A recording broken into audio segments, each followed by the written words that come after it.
শীতকালীন সবজি এখানে সব আলহামদুলিল্লাহ প্রত্যেকটা বাইট ছিল অসাধারণ। ফ্যামিলিকে নিয়েই খাওয়া দাওয়া করছি দুপুরে, আর আমি নিজে তৈরি করে ফেললাম এখানে পায়েস। সো ফার্স্ট টাইম না, সেকেন্ড টাইম আমি করেছি, খুবই ভালো লেগেছে। সো কি কি থাকছে, লেটস গো। শীতকালীন সবজি এখানে সব সিম, মূলো, পাতাকপি আর ফুলকপি, কুমড়ো, তারপর এখানে আছে পাট শাক, এই এক্সেট্রা এক্সেট্রা এগুলো রান্না করব।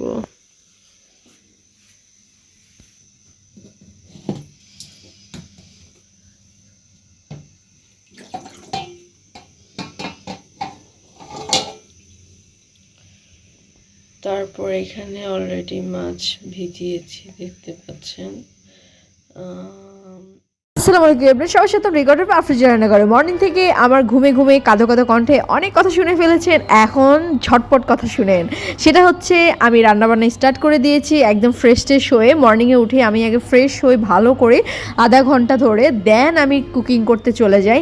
সো অলরেডি আমি এখানে দেখতে পাচ্ছেন শাকভাজি করতেছি, এখানে মূলো দিয়ে আলু দিয়ে ভাজি করতেছি রুটি দিয়ে খাওয়ার জন্য।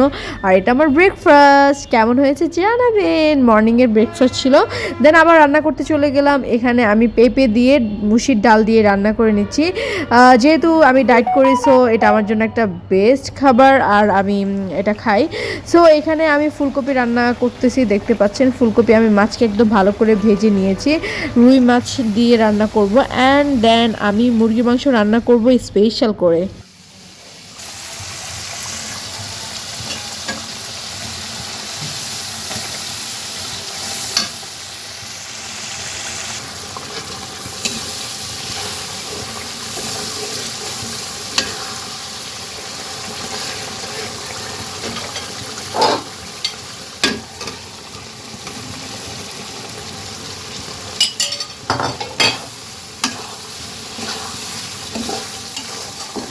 হোক, দেখতে পেলেন কত গ্রেভি করে রান্না করছে। আর এখানে মাসকলার ডাল, শীত মানে মাসকলার ডাল, এটা থাকতে হবে।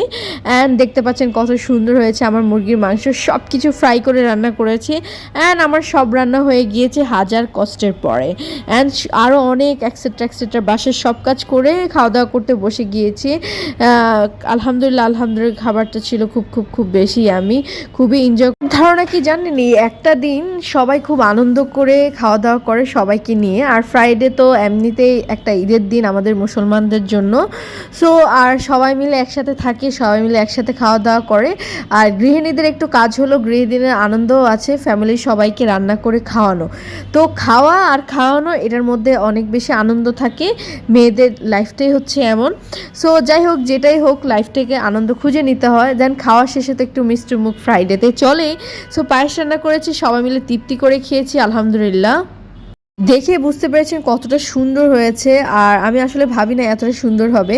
যাই হোক, গুড়ের পায়েস খুবই মজা করে খেয়েছি, আমার তো অনেক বেশি ভালো লেগেছে, এবং আমার সাথে সাথে আমার ফ্যামিলি মেম্বার। তো আপনাদের কেমন লেগেছে অবশ্যই আমাকে জানাবেন প্লিজ, আমার পাশে থাকবেন, like comment and share. And আল্লাহ হাফেজ, বাই বাই।